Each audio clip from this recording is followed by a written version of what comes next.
Bismillahirrahmanirrahim. Assalamu alaikum dear students. Welcome to the AppSix online support program. It's the weekly video lesson of maths for grade 10. I am Kurtulan Said from the maths department of Senior Girls Wing APS Fort Road Rawalpindi.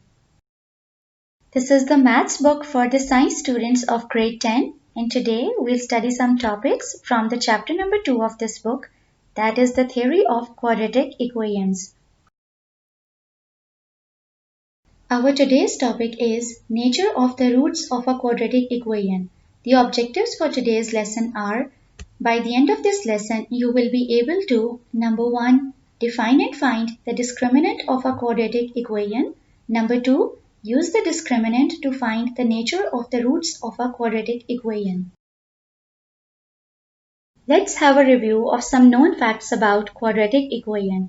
As you know that the general form of a quadratic equation in the variable x is ax squared plus bx plus c equal to 0.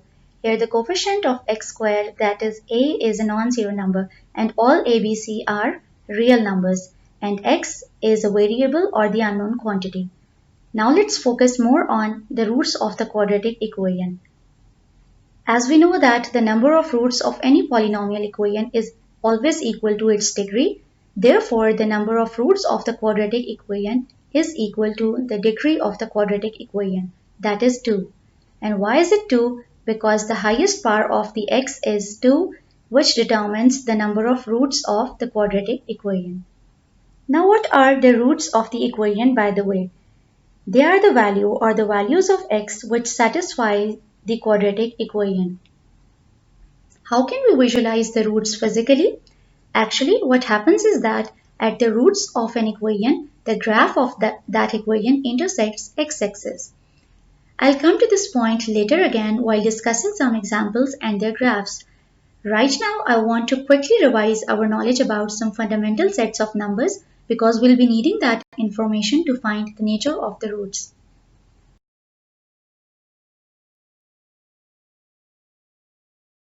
The very basic set is the set of natural numbers that includes the numbers 1, 2, 3, so on. Adding 0 to natural numbers makes the set of whole numbers represented by W. Now, along with 0 and positive numbers, if you add the negative numbers as well, then together it will form the set of integers represented by Z. Now, if I add fractions of these integers as well, then it will form a whole new set including these integers and their fractions called the set of rational numbers. This is represented by Q. Here you can see that the numbers minus 2 by 1 and 1 by 1 are actually integers. So generalizing the set Q as a set containing all possible fractions of the form P by Q where P and Q are any two integers. Now we observe that each set is actually included in the successive set. This can be represented through a Venn diagram that every natural number is a whole number, every whole number is an integer, and every integer is actually a rational number. Now there are certain numbers that cannot be written as a fraction of two integers. Such numbers are opposite of rational numbers. They are called irrational numbers and this set is represented by Q prime. Here I have listed a few irrational numbers and generalization is that a set containing numbers which cannot be written as a fraction of two integers. Now combining both rational and irrational numbers will form the biggest set, that is the set of real numbers represented by R.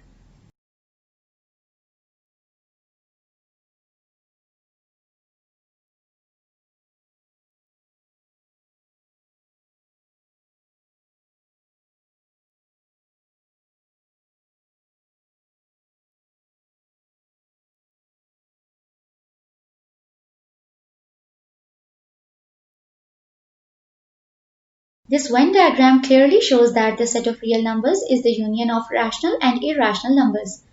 Few examples of both sets are also listed here.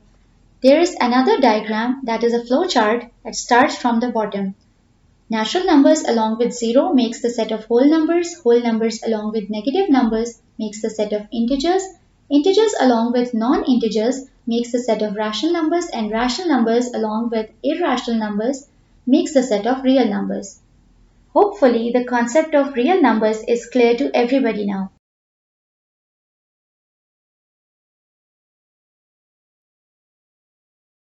Moving on to the methods of finding the roots of a quadratic equation. You have learned three methods of finding the roots. First one is by factorization method, second is by completing the square method, and third is by quadratic formula. All of these three methods give us the same roots.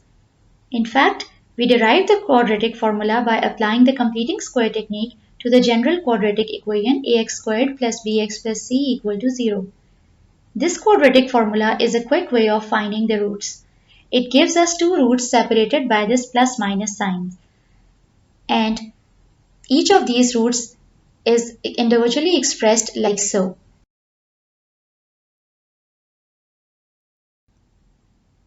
Now I'm taking a few examples and I'll solve them by quadratic formula. You just have to observe the kind of roots we are getting in the end. Comparing this equation with the general quadratic equation to get the values of a, b, c as 1, minus 10 and 21 respectively. Inserting these values in the quadratic formula in their places.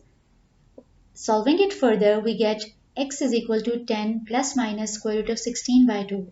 We know that square root of 16, which is a perfect square, is 4, and hence the value of x is 10 plus minus 4 by 2.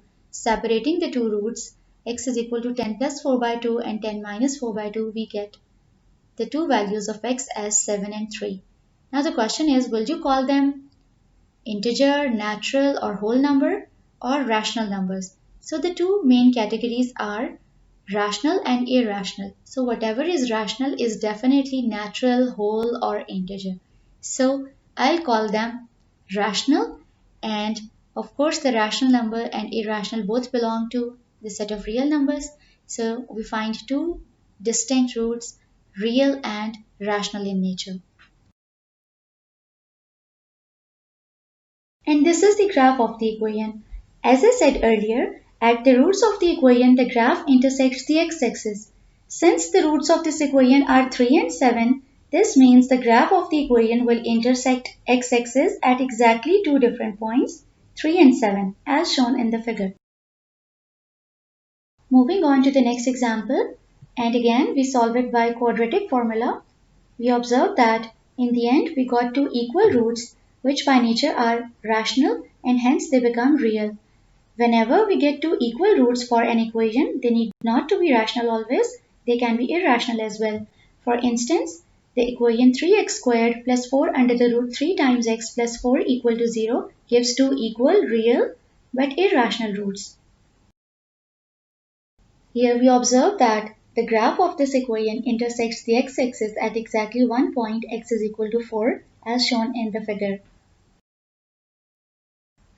Let's take another example. This is a quadratic equation in the variable p. Solving it by quadratic formula, we get the square root of a negative number which makes the value of p imaginary. Hence we get two different or unequal roots that are imaginary in nature. Here we observe that the graph of the equation is not touching x-axis. Since the x-axis represents real line in the Cartesian plane, this means that if the equation has unreal or imaginary roots, it won't intersect the x-axis. According to all these observations, we can say that the nature of the roots varies for different quadratic equations. Why is it so? Let's figure it out. As the quadratic formula represents the roots of the equation ax squared plus bx plus c equal to 0, where a is a non-zero number and all a, b, c are real numbers, let's analyze the components of this quadratic formula one by one. Since b is a real number, so is the number minus b. 2a is also real because of a. The nature of the roots depends on one important value that is under the square root sign. It's b squared minus 4ac. Why do we say that this value is important? Because this value decides the nature of the roots. Let's call it d.